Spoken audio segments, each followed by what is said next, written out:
We're all equal before the law, right? Isn't that the founding principle of modern civilization? This isn't the Middle Ages where some monarch was an absolute ruler and the feudal peasantry had no rights, no lawful remedies, and didn't even own their own property or their own bodies.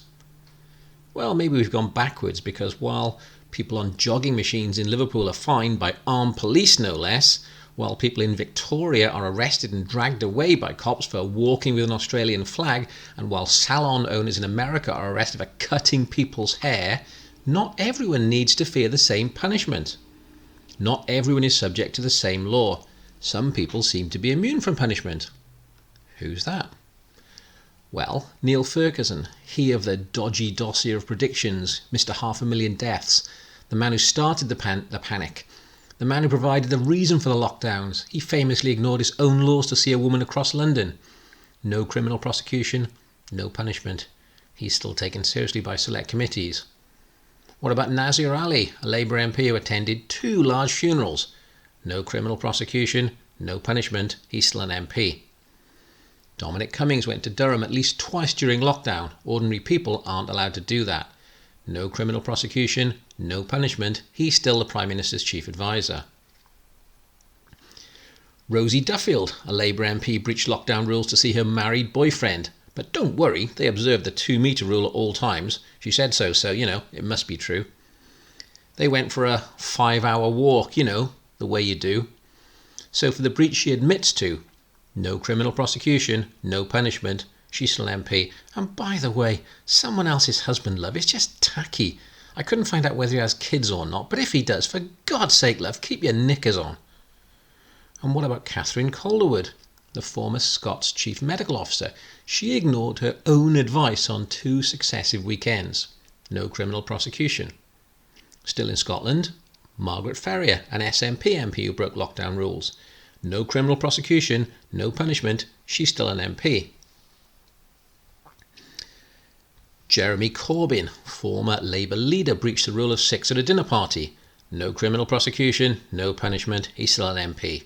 Only yesterday it was reported he attended some kind of memorial carnival with over 100 people present. The limit is 30. Does anyone think he'll be prosecuted for this? Robert Jenrick, a Conservative MP, and Stephen Kinnock, a Labour MP, both travelled over 100 miles to see their respective parents in breach of lockdown rules. No criminal prosecutions, no punishment. They're both, of course, still MPs. And it's not just that the UK politicians are uniquely bad. David Clark, a New Zealand minister, breached their regulations and he was still in the cabinet. In America, Nancy Pelosi likes to prosecute hairdressers for opening, except when she goes. Was she ever prosecuted? What about Chicago Mayor Lori Lightfoot, who likewise went to a hair salon while she was stopping everyone else from doing so? Today it was reported that Blair breached quarantine by going out inside the 14-day period after foreign trips.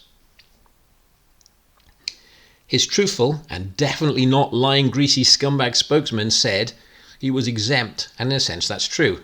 He'll never be prosecuted, but the exemption he claims applies only to diplomats, and he's not one. And worst of all, we come to Matt Hancock, the UK Minister of Health. It's alleged that he broke curfew that he himself had imposed in the House of Commons bar. He of course denies this, so we're just waiting for the police investigation into that one. Any day now. Are you getting it yet? There are 3 points. First, if COVID was some deadly pandemic, would you see these people getting haircuts and boozing and meeting married men for 5-hour walks? Probably not. They know the reality of this so-called deadly plague. Second, why are we prosecuted and hassled and fined by the police when they aren't? This is blatant discrimination. Third, and most important, if they aren't obeying their own rules, why are you? Why are you still wearing a mask? Why are you still social distancing? Why are you believing their obvious and transparent lies? They're trying to impose a backdoor tyranny. I started this by saying the feudal peasantry in much of Europe didn't own their own bodies. Do you think you have bodily sovereignty today? Is your own body owned by you? Supporters of abortion say, my body, my choice, right? Do you think this will apply when Hancock wants to inject your kids with an untested vaccine that is exempt from legal liability? If you're still doing what you're told at this point, if you can't see the lies and hypocrisy, if you still think that laws and punishment should apply to you but not to them, then go ahead, wear your mask, let Hancock inject your kids with God knows what. He wouldn't lie to you.